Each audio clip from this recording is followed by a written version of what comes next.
Al-Fatihah.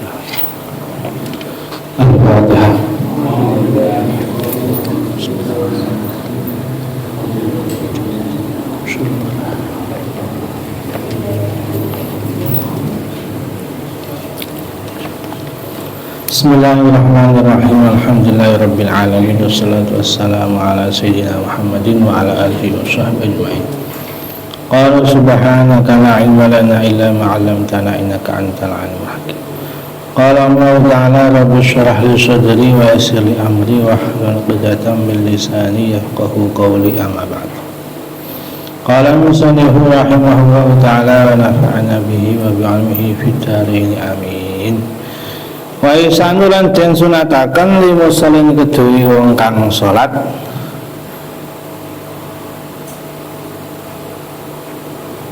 sulima kang den uluhi salam sapa musalli sapa alaihi ngatasi musalli sulima kang den uluhi salam sapa alaihi ing atase musalli.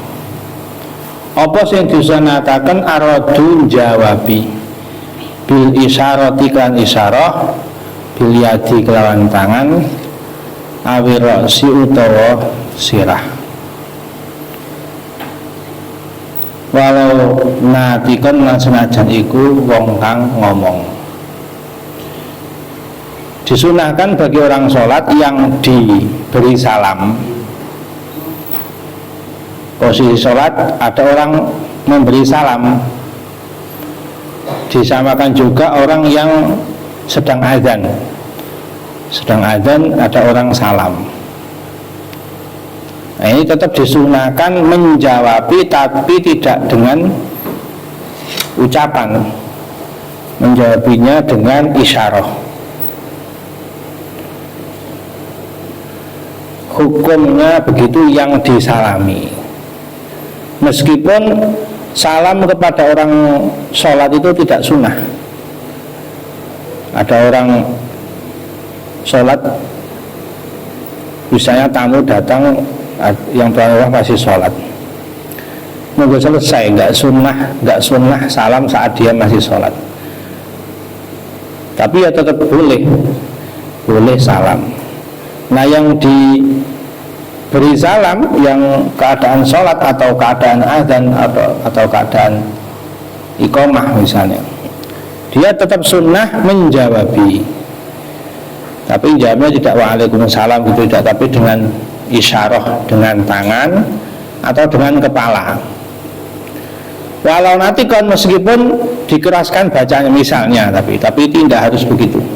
Misalnya pas dia sholat terus dikeraskan suaranya Allahu Akbar, Subhana rabbiyal azim ketika dia sujud misalnya, Subhana rabbiyal a'la ketika dia sujud. Walau natikon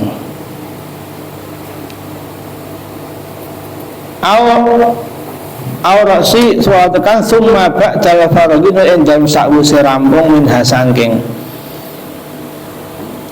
salat bil lafzi kelawan lafaz. Nah, nanti kalau mau menjawab waalaikumsalam ini setelah selesai, nunggu selesai sholat, selesai adzan, selesai iqamah, baru waalaikumsalam warahmatullahi wabarakatuh misalnya begitu. Ini hukumnya sunnah.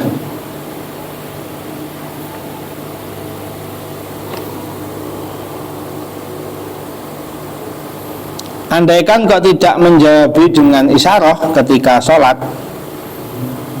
ya boleh, wong ini nggak wajib, sunnah saja. Misalnya nanti saja nunggu salam jawabnya.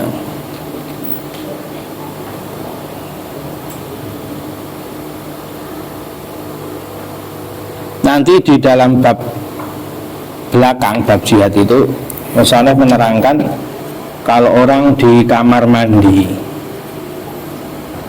itu tetap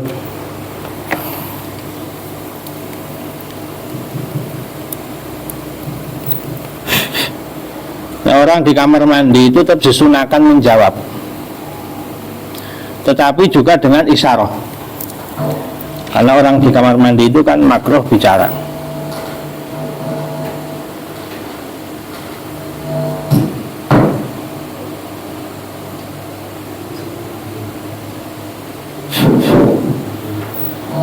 ketika di kamar mandi ini juga sama, jangan waalaikumsalam karena makruh bicara kalau di kamar mandi. Tapi dia disunahkan menjawab dengan isyarah misalnya. Nanti setelah keluar kamar mandi baru jawab salam.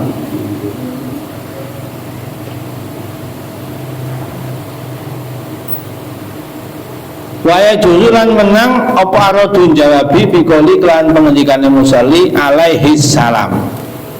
Ucapan alaihi salam merupane ucapan alaihi salam alingane wong as-sautai salam. Boleh kalau dia menjawabi tapi tidak dengan dhamir khitab. Kalau jawabinya waalaikumsalam batal sholat karena kemarin dia bicara dengan orang. Waalaikumsalam itu kan artinya bagi kalian salam keselamatan. Berarti kan bicara dengan orang. Tapi kalau diganti dhamir hak boleh alaihi salam gitu. Dhamir ghaib. Bagi dia salam. Nah, kalau bagi dia kan dia nggak ngomong, nggak bicara, nggak ngobrol berarti waalaihi salam. Misalnya pas sholat ada orang salam terus alaihi salam itu boleh. Tapi kalau alaikas salam batal, alaikumus salam batal. Biar tidak batal alaihi salam. Kata smiti koyok wong kang wain sama kemarin orang yang bersin itu doanya dhamir ghaib. Jangan yarhamukallah tapi yarhamuhullah. Rupane yarhamuhullah. Yarhamuhu mugi-mugi mlasi ing wong sapa Allah. Salat jamaah misalnya sebelahnya bersin, itu pun disunahkan tetap baca alhamdulillah. Nanti ada penjelasannya, tapi baca alhamdulillahnya jangan kalau di tengah-tengah Fatihah itu memutus Fatihah.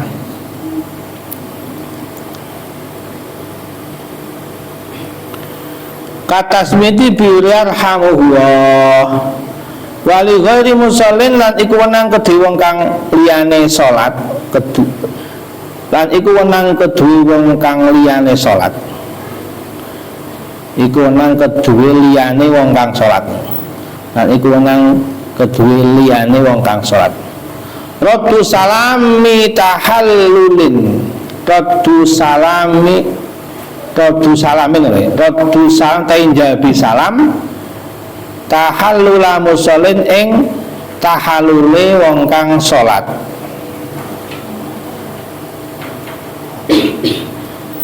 Dan disunahkan, ini atofnya kepada sunnah. Disunahkan ini, tidak wajib tapi orang yang tidak sholat menjawabi salamnya orang yang sholat. Ketika salam tasyahud akhir itu assalamualaikum warahmatullahi assalamualaikum warahmatullahi. Yang nggak sholat itu jawabi waalaikumsalam, itu hukumnya sunnah tapi nggak wajib. Makanya para ulama itu mengajarkan kalau kita pas sholat salam itu niatnya memberi salam kepada yang ketika menengokkan ke kanan assalamualaikum warahmatullahi, itu niatnya di hati itu salam untuk yang di sebelah kanan, yang di sebelah belakang, baik dari manusia kalau jamaah ataupun malaikat kalau nggak ada orang, kalau sholat sendirian misalnya. Kalau jamaah ya niat yang di sebelah kanannya di salam, sunnah itu hukumnya. Atau dari jin yang Islam mungkin di situ semua dikasih salam. Malaikat yang ada di sebelah kanan, raqib. Terus nanti kalau ke kiri raqib atid. Terus sebelah kiri juga niat salam kepada yang sebelah kiri. Dan niat menjawabi salam dari yang tadi sebelah kirinya. Nah, sebelah kirinya tadi salam ke sebelah kanan. Yang kanan ketika ke kiri menjawabi salam yang sebelah kiri. Ketika dia ke kanan memberi salam kepada yang sebelah kanan. Ketika ke kiri dia salam, niatnya salam itu menjawab yang sebelah kiri. Dan juga niat memberi salam kepada yang sebelah kiri. Masya Allah, itu Islam itu saling memberi salam begitu. baik manusia ataupun jin ataupun malaikat, semuanya saling memberi salam, saling mendoakan selamat.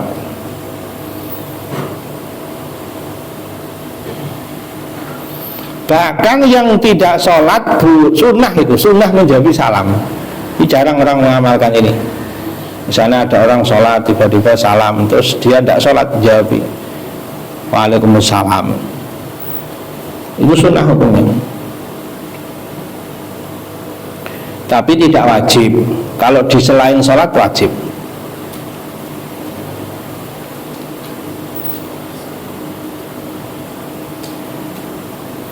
Waliman lan kedue wong atau sakang wain wong fiha ing dalam sholat ayah mata utayento muji sapa man wa yusmi'a lan aweh krungu sapa man nafsu awak dhewe man. Ketika pertengahan sholat dia bersin, tetap sunnah baca alhamdulillah, tapi sunnahnya jangan keras-keras, cukup dirinya sendiri yang mendengar.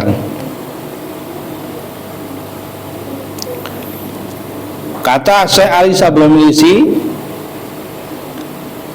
kalau alhamdulillahnya tidak di tengah-tengah Fatihah tidak ada masalah. Tapi kalau dia bersinnya misalnya setelah ihdinas siratal mustaqim bersin misalnya, kok dia baca alhamdulillah, ini memutus Fatihah, harus diulangi dari bismillah lagi. Itu menurut Imam Ali Sablomilisi. Tapi kalau di selain Fatihah tidak apa-apa, tidak masalah.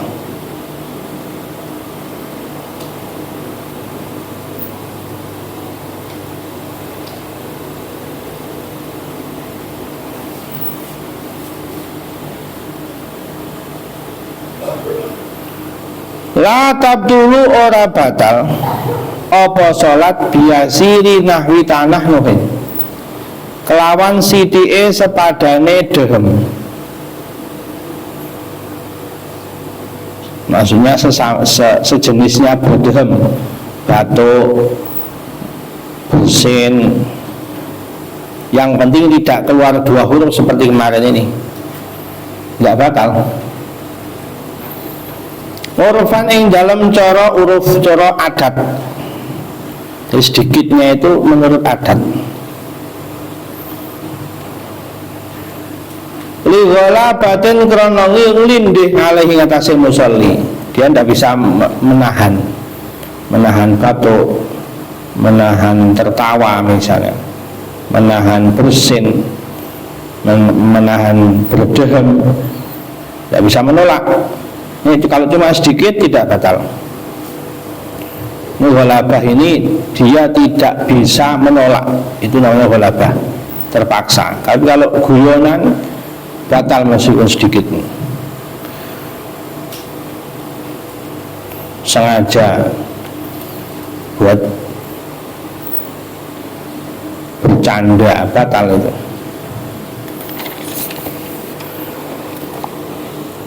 Wala biasiri kalamin lan ora batal kelawan sidike ngomong. Urfan ing dalem cara uruf. Tapi nanti ini bisa win, nanti keterangannya bisa win.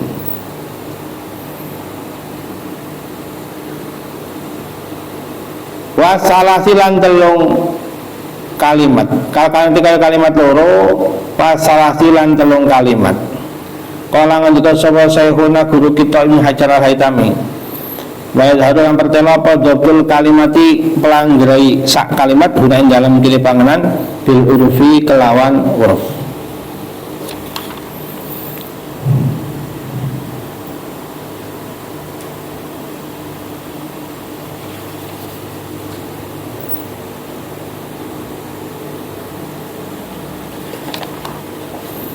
Nah ini ada keterangan kalau orang sering merokok, surbut tumbak, terus dia ini batuknya keluar 2 huruf, batal itu, meskipun nggak sengaja, batuknya nggak sengaja tapi rokoknya sengaja. pokoknya di luar sholat, sengaja sering merokok, meskipun kok sampai ketika batuk keluar 2 huruf, meskipun tidak sengaja batuknya, batal sholat karena ngerokoknya sengaja. Ini kata Sahibul Kitab Busrul Karim ini.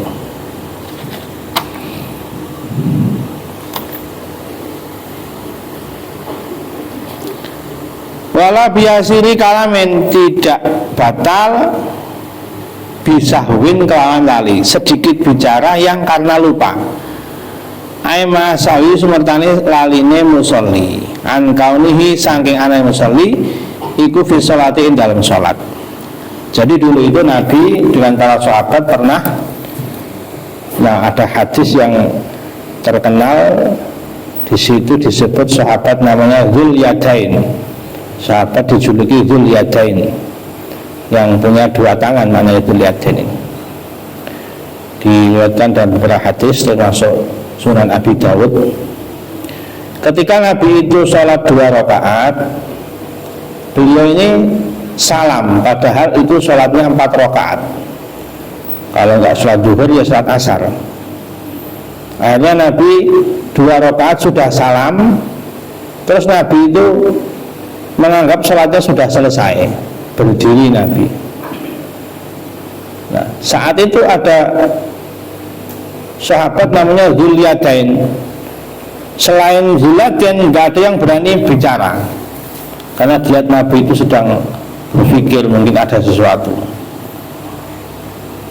Semua sahabat itu tidak ada yang berani bertanya kecuali Dzul Yadain. Terus Dzul Yadain ngomong, ya Rasulullah, aku sirotis sholah amnasita, apakah sholatnya dikosor atau engkau lupa ya Rasulullah?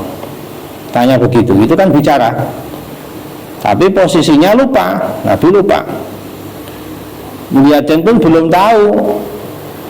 Akhirnya Nabi bertanya kepada para sahabat ini,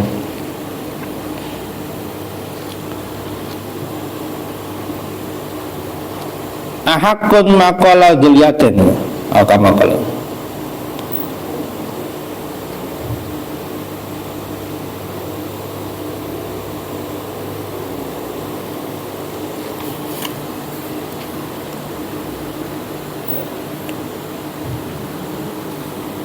Jadi Nabi bertanya kepada sahabat yang lain, apa benar tadi yang dikatakan Dzul Yadain? Terus sahabat jawab semuanya na'am. Akhirnya Nabi meneruskan sholat 2 rakaat terus salam. Nah, dari hadis ini diambil istidlal bahwa ketika lupa bicara tidak batal. Yang penting bicaranya sedikit, 2 kalimat atau 3 kalimat. Ada ulama yang mengatakan 6 kalimat, ada yang mengatakan 4 kalimat. Karena dihitung dari bahasanya Nabi tadi ketika ditanya, aku sirotis sholah amnasita ya Rasulullah. Hanya ada yang berpendapat beda-beda itu kategorinya berapa kalimat itu Nabi ketika ditanya ini. Yang penting karena lupa ini, kalau enggak lupa ya batal. Ankau nih saking anane musalli iku fisanya sholat, dia lupa kalau dia sedang sholat padahal belum selesai sholatnya ini kan. Bi anasia gambare yen to lali sapa musalli ana sholli iku fi dalam sholat. Li annahu kron sak temene Nabi sallallahu alaihi wasallam. Lama salama dalam semangsane uluk salam Nabi min rakaatane saking rong rakaat takalama mongko gunuman Nabi bikolin kelan sidik. Nabi berbicara, Dzul Yadain juga bicara, sahabat juga bicara di situ kalau ditanya oleh Nabi. Mu'taqidan hale yakini al-faragha ing rampung. Mereka meyakini sholatnya sudah selesai. Ada belum? Berarti ini kan lupa kalau dia sedang sholat. Wajabuhu lan padha njabi sahabat ing Nabi bihi kelawan qalilul kalam, bihi kelawan qalil. Mujawizina hale padha menangaken kabeh an-naskha ing ngringkes 4 rakaat. Mereka menyangkanya berarti boleh toh di kosor walaupun nggak bepergian, disangkanya begitu, disangkanya pokoknya semuanya nggak nyangka kalau sholatnya belum selesai ini. Sumabana nuli nerusaken Nabi huwa ya Nabi wa umlan para sahabat alihati sholat, ternyata semuanya meneruskan sholat. Nah, dari ini banyak diambil istidlal ini.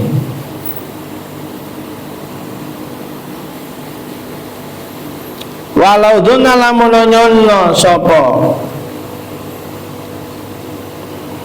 Nabi butlan aing batali salat bi kalamihi klan gunung Nabi alqal kang gedhe sahwan halali. Ya walau dalan lamun nyangka sapa musolli wae. Walau dona lamun nyangka sapa musolli buta ing batali salat bi kalamihi kelawan gunemane musolli alqali kang gedhe sahwan halali fatakalama mongko guneman musolli kathiran kan akeh lam yu'dzar maka ora den anggap udzur sapa musolli. Kalau ada seseorang dia menyangka kalau batalnya sholat ini sebab bicara sedikit lupa, terus dia bicaranya kok banyak, ya nggak dianggap udzur. Jadi ada orang ngomong banyak di sholat itu, pas sholat ngomong banyak sampai panjang ngomongannya lah, panjang dan tidaknya ini ya tadi itu ada mata lebih dari 6 kalimat, 4 kalimat, beda pendapat dalam. Pokoknya ngomongnya banyak ini. Yang nggak batal itu kan kalau ngomongnya sedikit. Kalau ngomongnya banyak terus alasannya lupa, ini tidak dianggap, tetap batal sholat, tidak dianggap mundur. Waharajalan kejobo biasiri tangklan sidi edhem ligolapaten kelonong lindih wa kalamen lan guneman bisahin kelan lali apa kasih rumah akeh tanah loh wa kalam. Kalau dehem banyak, bicara banyak, itu nggak ada alasan. Meskipun mengakunya lupa, batal, apalagi sengaja. Batal dulu mengko batal apa sholat bikasrot kelan akeh tanah loh wa kalam. Walau ma'agolaban senajan kelawat senajan sertane nglindih, meskipun alasannya tidak bisa dihindari. Wasahwin lan lali wa ghailan liyane sahwun. Karena aneh ini, tengah sholat ngomong kok banyak. Kalau ngomong sedikit wajar, kalau ngomong banyak ini aneh. Walaupun mengakunya lupa, ngomong banyak tetap batal. Karena aneh itu menurut bahasa Arab itu nadir, perkara yang jarang. Nadir itu perkara yang langka.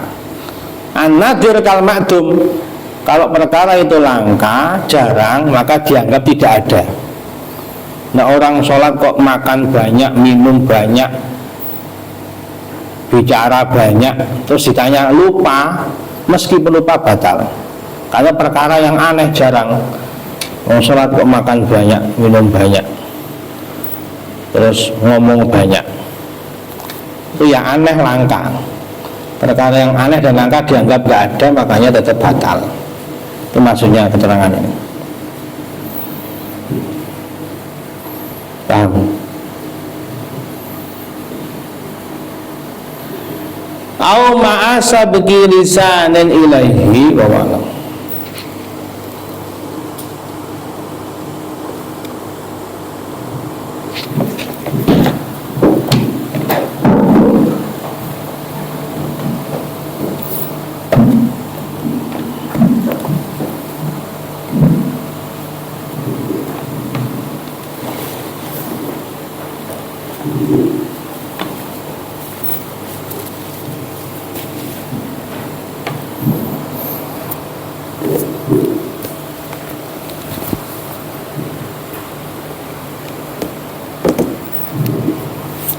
Surat Al-Ma'idah ayat 13. أعوذ بالله من الشيطان الرجيم بسم الله الرحمن الرحيم فبما نقضيهم ميثاقهم لعناهم وجعلنا قلوبهم قاسية يحرفون الكلم عن مواضعه ونسوا حظا مما ذكروا به ولا تزال تطلع على خائنة منهم إلا قليلا منهم فاعف عنهم واصفح إن الله يحب المحسنين. Bismillahirrahmanirrahim. Qala ngendika sapa wa ta'ala fabima naqdihim. Mau taima itu zaidatun tambahan. Fabima naqdihim mongko kelawan sebab ngerusak Yahudi misal kolong perjanjian Yahudi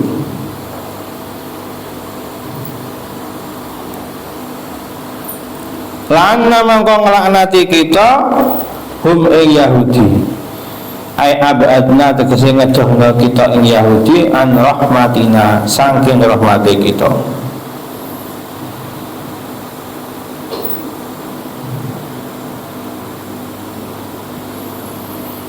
Orang-orang Yahudi sebab merusak perjanjian kemarin, misak yang kemarin itu yang disampaikan melalui 12 nakib kemarin, ayat kemarin. Karena itu perjanjian misak dengan Allah melalui Nabi Musa, sebab mereka kelakuannya orang Yahudi selalu merusak janji. Abadnahum arrahmatina, maka kami laknat, la'annahum kata Allah, kami laknat orang-orang Yahudi. Laknat itu jauh dari rahmat Allah. Wa ja'alna lan dadaken kita qulubahum ing pira-pira ati Yahudi qasiatan ing atos. Latalinu kang ora lembut apa qulub liqabulil imani maring nampa iman. Jadi orang-orang Yahudi itu orang-orang yang hatinya paling keras di nas Al-Quran ini. Karena kok kejam, kok sering merusak perjanjian. Jadi memang hatinya keras orang Yahudi itu, tidak normal, sering menyakiti Nabi, membunuh para Nabi, memerangi para Nabi. Nabi saja diperangi, apalagi bukan Nabi. Dalam ayat lain surat Az-Zumar Allah berfirman, afaman syarahallahu sadrahu lil islami fahuwa ala nurim mir rabbih. Orang-orang yang diberikan cahaya Islam maka diberikan cahaya dari Allah, nurun min rabbih, dadanya dilebarkan oleh Allah menerima Islam. Fawailul lil qasiyati qulubuhum min dzikrillah, maka celaka bagi mereka yang hatinya qasiyah, keras hati itu mungkin karena tidak menerima iman, mungkin karena jarang berzikir mengingat Allah, itu juga hatinya keras. Ulaika fi dhalalim mubin. Jadi kalau orang punya hati keras itu tidak ada asar dibacakan Al-Quran yang enggak nambah iman, melihat orang mati, melihat jenazah yang tidak bisa menerima nasihat, tidak bisa menerima mau'idah, biasa dibacakan ayat Al-Quran, biasa dibacakan hadis-hadis Nabi, biasa, hatinya itu tidak ada tersentuh sama sekali. Itu saking kerasnya hati itu. Melihat orang mati nggak bisa ngambil pelajaran. Ada orang mati ketawa-ketawa, tidak ada rasa takut sama akhirat. Itu saking kerasnya hati itu, sulit untuk menangis. Itu karena hatinya keras. Na'udzubillah kalau hati keras itu. Nah, dalam hadis Nabi bersabda, la tuksirul kalam bi ghairi dzikrillah, jangan kebanyakan ngomong selain ingat Allah, selain berzikir. Fa inna kasratal kalami bi ghairi dzikrillah qaswatun lil qalbi. Banyak bicara, banyak ngomong selain zikir kepada Allah itu mengeraskan hati. Apalagi sampai tertawa terbahak-bahak, keras hatinya ini. Wa inna ab'adan nasi minallahil qalbul qasi. Orang yang paling jauh dari Allah, kata Nabi itu, orang yang paling jauh dari Allah adalah yang hatinya keras. Masya Allah. Itu sifatnya orang-orang Yahudi, sifatnya orang-orang munafik, itu hatinya keras. Kalau sifatnya orang-orang mukmin dalam surat Al-Anfal, innamal mu'minuna alladzina idza dzukirallahu wajilat qulubuhum wa idza tuliyat alaihim ayatuhu zadatuhum imana wa ala rabbihim yatawakkalun. Kalau orang-orang mukmin, kata Allah, itu ketika mereka disebut nama Allah, wajilat qulubuhum, hatinya takut. Wa idza tuliyat alaihim ayatuhu zadatuhum iman, kalau dibacakan ayat-ayat Allah itu tambah iman. Wa ala rabbihim yatawakkalun, dan mereka itu bertawakal kepada Allah.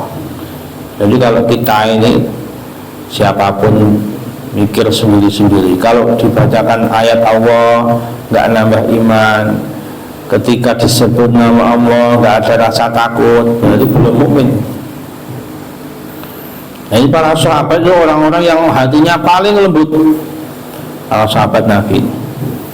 Nah, dalam hadis Nabi ketika beliau menjelang wafat itu berkhutbah panjang lewat Abu Dawud, At-Tirmidzi, Ahmad, Ibnu Majah. Wa'adana Rasulullah sallallahu alaihi wasallam mau'izatan wajilat minhal qulub wa zarafat minhal uyun. Nabi itu memberi kita mau'izah yang membuat takut hati-hati. Wajilat minhal qulub, kita lihat hatinya para sahabat itu sangat lembut. Wa zarafat minhal uyun, yang membuat mata-mata menangis. Faqulna ya Rasulullah ka'anna hadhihi mau'idatun muwadda'. Rasulullah seakan ini mau'idah, mau berpisah ini. Famada ta'ahadu ilaina, apa yang kau berikan kami pegangan perjanjian ya Rasulullah. Faqala usikum bin sabis sam'i wa ta'ah, saya adalah untuk mendengar dan taat.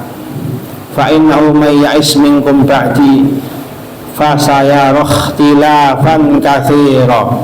Kalian nanti kalau hidup setelah saya mati, akan banyak sekali perselisihan, perbedaan, perselisihan, ikhtilafan katsira.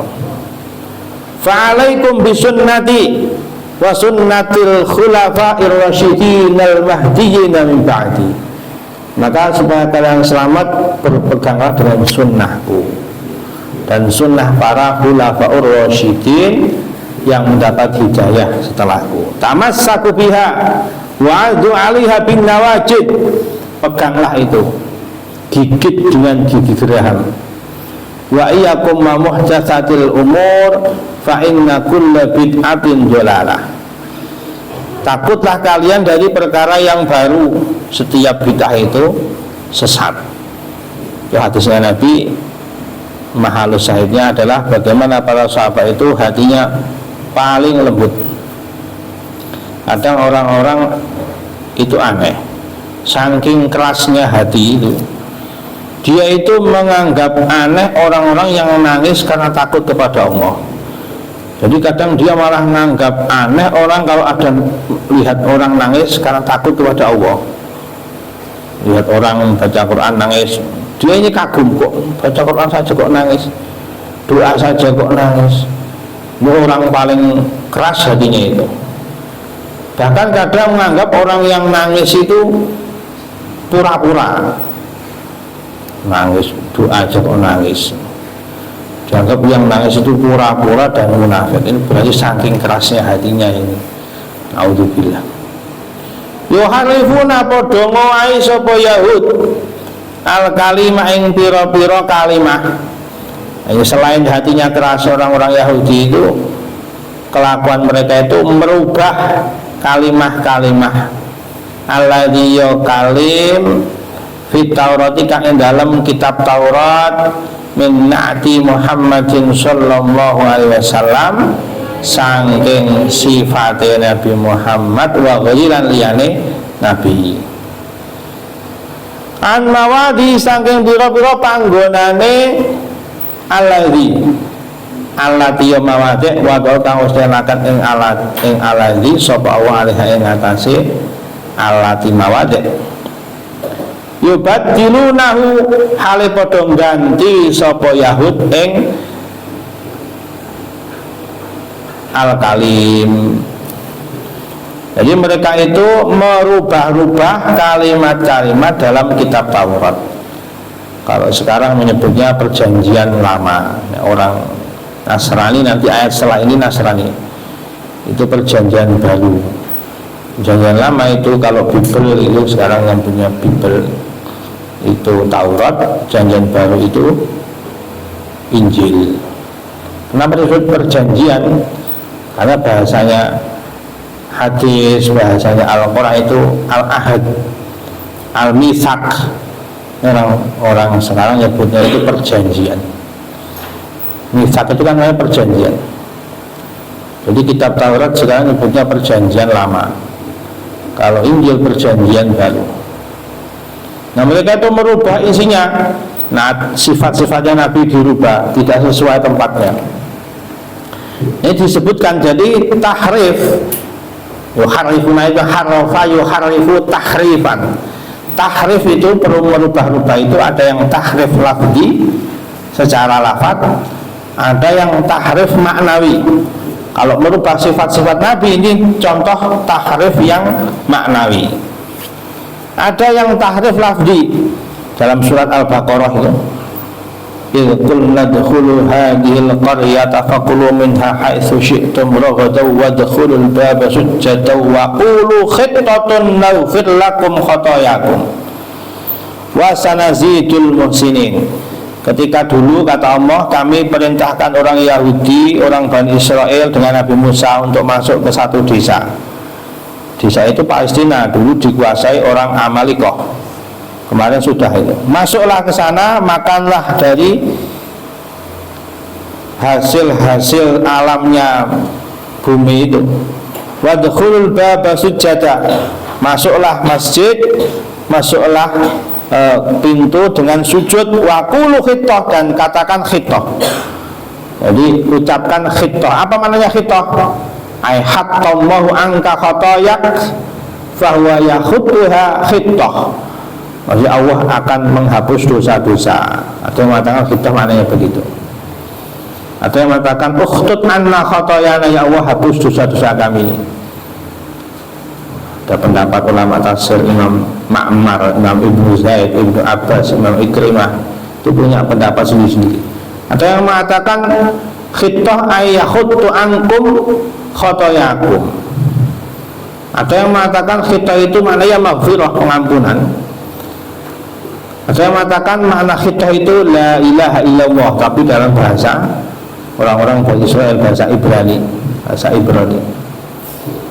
Ada yang mengatakan khittah itu ya perintah istighfar.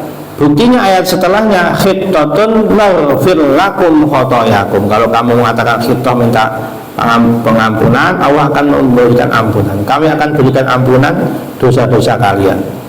Ayat setelahnya fabaddalal ladzina zalamu qawlan ghairal ladzi qila lahum fa'anzalna 'alal ladzina zalamu rijzam minas sama' bima kanu yafsukun. Digantilah itu khittah, diganti khintah fi syairah.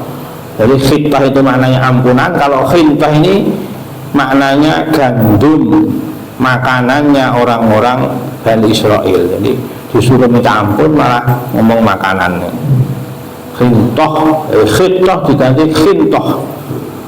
Ada yang mengatakan khintah diganti habbah fi syairah. Ini kan merubah lafzi orang Yahudi. Dalam wasiat 10 surat Al-Isra itu pun dirubah. Makanya orang Yahudi itu menganggap non Yahudi itu semuanya halal dibunuh, halal dijarah, halal diambil hartanya, halal dizinai, bahkan harta anak yatimnya pun halal diambil. Itu keyakinan orang Yahudi.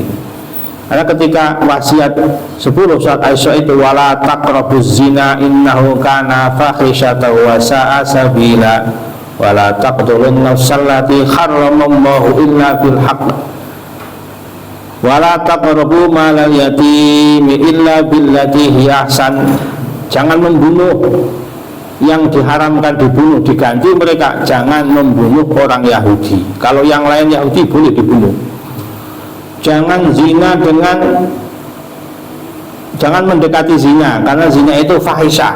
Tapi mereka ganti, jangan zina dengan Yahudiyah, wanita Yahudi. Kalau selainnya boleh. Jangan mendekati harta anak yatim, jangan mengambil harta anak yatim. Ai yatim al Yahudi. Kalau yatim bukan Yahudi boleh. Itu orang Yahudi itu tahrif itu. Makanya orang non Yahudi menurut mereka itu disebut ghayyim. Kalau ghayyim itu semuanya halal, dibunuh halal, dijajah halal, dijarah halal, dizinai halal. Orang Yahudi tahrif. Wa nasulan padha lali sapa Yahud ay tarako tegese tinggal Yahud hadon ing bagian. Ay nasiban tegese bagian mimma saking perkara zukiru kang wis den elingna sapa Yahud. Ay umiru tegese perintah Yahud bihi kelawan mereka melupakan perintah-perintah yang sudah diberikan kepada mereka. Fit Taurat ing dalam Taurat menjitibai Muhammadin sallallahu alaihi wasallam saking anut Nabi Muhammad sallallahu alaihi wasallam, mengikuti Nabi akhir zaman. Itu sebagian dalam mereka itu ketika ketemu orang-orang Ansor, orang Aus, Khazraj, kenapa orang Yahudi itu di zaman Nabi kok hijrah ke Madinah? Karena mereka meyakini dalam Taurat itu Nabi akhir zaman nanti akan hijrah ke Madinah. Setelah mereka ketemu dengan Nabi nggak iman tapi malah paling memusuhi. Nah, ini karena mereka nasu wa nasu haddum mimma dzukiru bihi wala tazalulan ora kincil-kincil sira Muhammad. Khitabun iku ngitopi lin Nabi sallallahu alaihi wasallam. Secara khusus ini, tapi secara umum ya bukan hanya Nabi yang akan lihat, secara khusus Nabi melihat.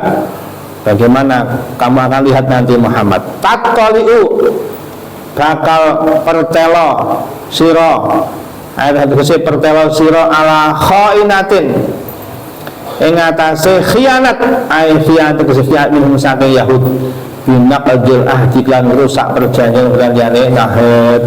Tapi di Madinah membuat misakul Madinah, perjanjian Madinah. Ada misak Madinah itu bahasanya perjanjian. Misakul Madinah, perjanjian Madinah, piagam Madinah kalau orang sekarang itu orang Yahudi, orang Aus, Khazraj, siapapun yang di Madinah, tadinya kotanya namanya Yasrib, ini harus bersama-sama sebuah warga negara melindungi negaranya. Semuanya harus bareng-bareng melindungi negara ketika diserang dari musuh. Nah, ketika orang Quraisy menyerang Madinah, orang Yahudi yang paling khianat malah bantu orang Quraisy menyerang Nabi. Makanya berkali-kali khianat. Bahkan sempat mau membunuh Nabi, ada yang memberi racun, ada yang mau menjatuhkan batu besar dari atas ini. Orang Yahudi, Bani Qainuqa, Bani Nadir, Khaybar, semuanya khianat ini. Kamu nanti akan lihat Muhammad. Mereka itu kelakuannya khianat, sering khianat. Ini tidak bisa dipercaya. Nah, ini kalau secara umum Nabi yang lihat. Kalau hari ini orang-orang Israel, orang Yahudi itu paling terkenal khianat. Jadi ada resolusi Dewan Keamanan PBB itu sampai hampir 50 resolusi, semuanya dikhianati Yahudi. Padahal PBB itu kan perkumpulan negara sedunia, itu aja dikhianati, apalagi cuma Palestina. Memang orang Yahudi sifatnya oleh Al-Quran dikatakan begitu. Nah, kenapa orang-orang kafir sekarang ini kok banyak yang protes, nggak senang sama Yahudi ini? Jadi di Eropa, di Amerika sendiri itu orang demo-demo besar-besaran menolak Israel, membela Palestina.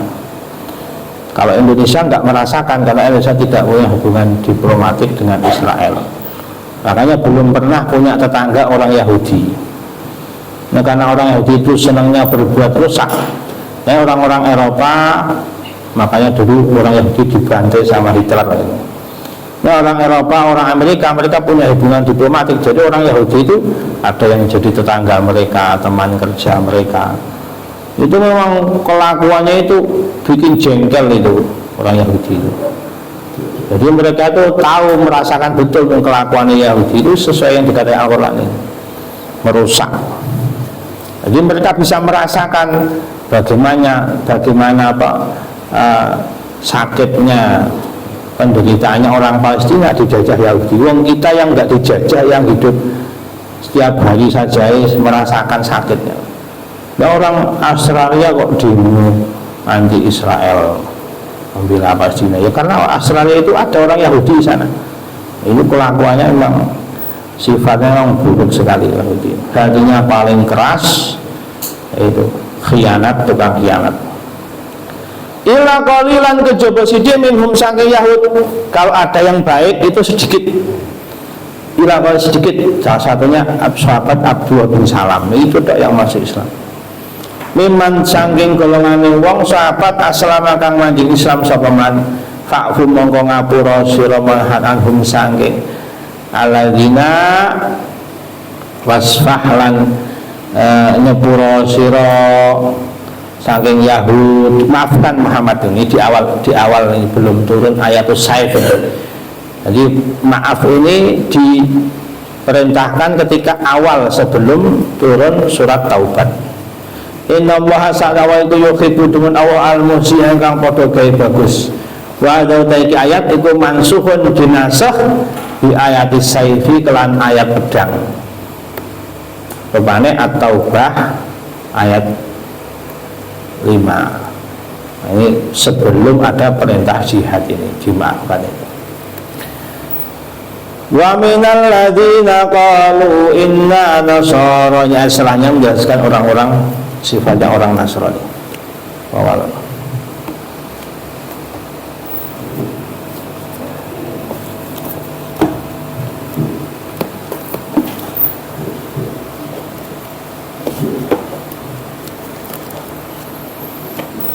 Ya Rabbana bil Mustafa ahlik aidana ajma'in wa afina ya Rabbana min kulli balwa ajma'in.